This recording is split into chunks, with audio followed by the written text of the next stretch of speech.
জামালের টার্গেট, সেই হামজার হেডার, হামজার গোল। ব্রেভ নিউ বাংলাদেশ, সেই বাংলাদেশে হামজার গোল এবং এই স্টেডিয়াম এখন ফেটে পড়ছে। ফ্রন্ট পাল্টা দিয়ে তিনি আলটিমেটলি ট্রাইটা করেছিলেন।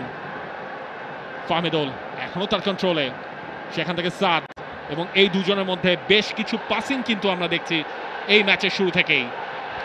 বাংলাদেশি পায়ে বলটা রাখছে, যেটা এক্সপেক্টেড ছিল বাংলাদেশের কাছ থেকে। জামাল, আরও একবার কাজেম শাহ ছিল তার টার্গেট।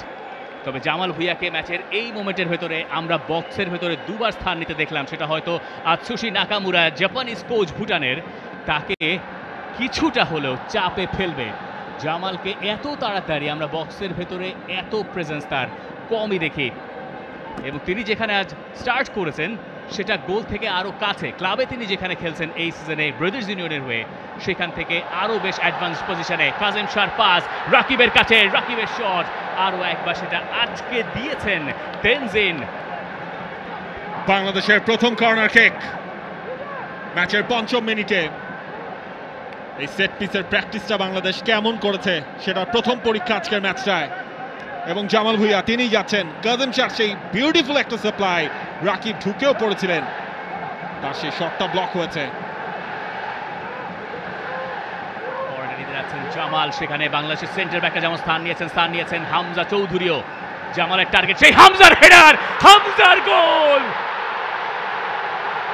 ব্রেভ নিউ বাংলাদেশ, সেই বাংলাদেশে হামজার গোল এবং এই স্টেডিয়াম এখন ফেটে পড়ছে।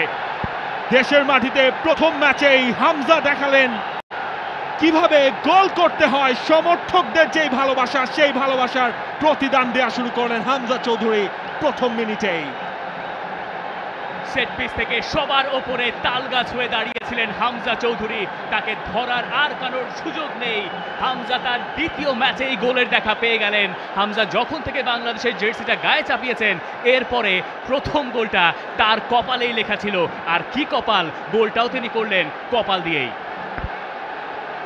পারফেক্ট স্টার্ট হামজা চৌধুরীর জন্য, একেবারে সেট আপটাও গেছে। হামজা লাফিয়ে উঠেছিলেন এবং সেখান থেকে যে ফিনিশিংটা দরকার ছিল সেটাই করেছেন হামজা চৌধুরী। গোলকিপারের ঠিক পাশ দিয়ে, গোল লাইনের সামনে কেউ কোনো ডিফেন্ডার ছিলেন না, সেই সুযোগটাই হামজা চৌধুরী কাজে লাগিয়েছেন শতভাগ। ভুটান অবশ্য এই ক্ষেত্রে বেশ হতাশ হবে। সেট পিস থেকে যদি আপনি একজন ফুটবলারকে মার্ক করতে চান স্পেসিফিকলি, সেটা এই হামজা চৌধুরী হওয়ার কথা ছিল, কিন্তু সেই কাজটা তারা ঠিকঠাক করেনি। হামজা চৌধুরী তার মার্কারদের অনেক পিছনে ছিলেন। তিনি যখন রান মেক করলেন জামাল ভুঁইয়ার বলটা, ততক্ষণে ফ্লাইটটা ল্যান্ড করেছে। হামজা আনমার্কড অবস্থায় বলটা দিয়েছেন, সেই জায়গায় ঠেকানোর কোনো সুযোগ ছিল না। সেই রিপ্লেটা আপনি বারবার দেখতে চাইবেন। জামাল ভুঁইয়ার ক্রস থেকে হামজার গোল। Jamal Hamza duo is alive. For more updates, subscribe to our YouTube channel and click on the bell icon. Follow us on Facebook and Instagram. Download T-Sports app to enjoy exciting games and highlights. Visit tsports.com.